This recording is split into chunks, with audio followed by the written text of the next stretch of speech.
একজন বয়স্ক মহিলার দুটি বড় পাত্র ছিল, যা তার কাঁধের বাঁকের দুই প্রান্তে ঝোলানো ছিল।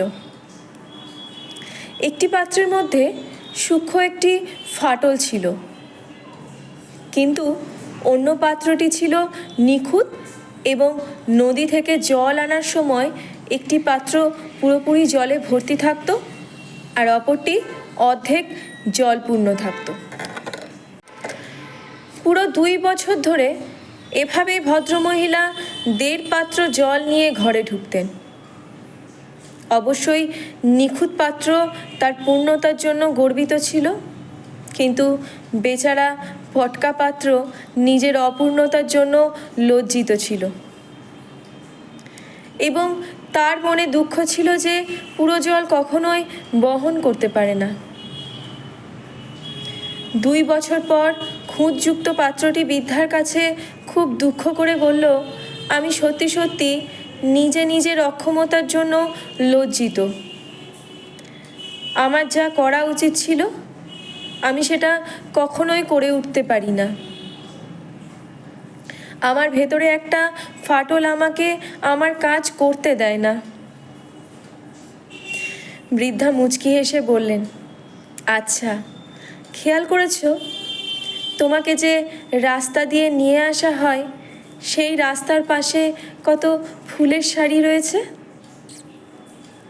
আমি তোমার ত্রুটি জানি।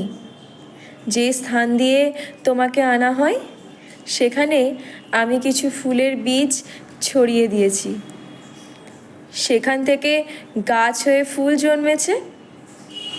পথের পাশের ওই ফুলগুলিকে তুমি নিজের অজান্তে প্রতিদিন তোমার জল দাও। আমি 2 বছর ধরে ওখান থেকে ফুল তুলে এনে আমার টেবিলে সাজিয়ে রাখি। তুমি অপূর্ণ না হতে যদি, তাহলে ফুল ফুটতো না। এ ফুল আমি পেতাম না কখনোই। এই গল্পের নৈতিকতা এটাই, আমাদের প্রত্যেকের নিজস্ব স্বতন্ত্র ত্রুটি রয়েছে।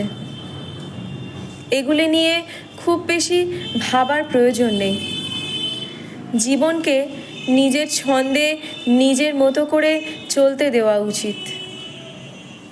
এতে জীবনের স্বাভাবিক সৌন্দর্য ফুটে ওঠে। ত্রুটিযুক্ত মানুষের ভেতরে যে সৎ গুণাবলীগুলো আছে, সেগুলোর সদ্ব্যবহার যদি আমরা করতে পারি, তাতে জীবন সুন্দর হয়, সমৃদ্ধ হয়, এই সমাজ সুন্দর হয় এবং সমৃদ্ধ হয়।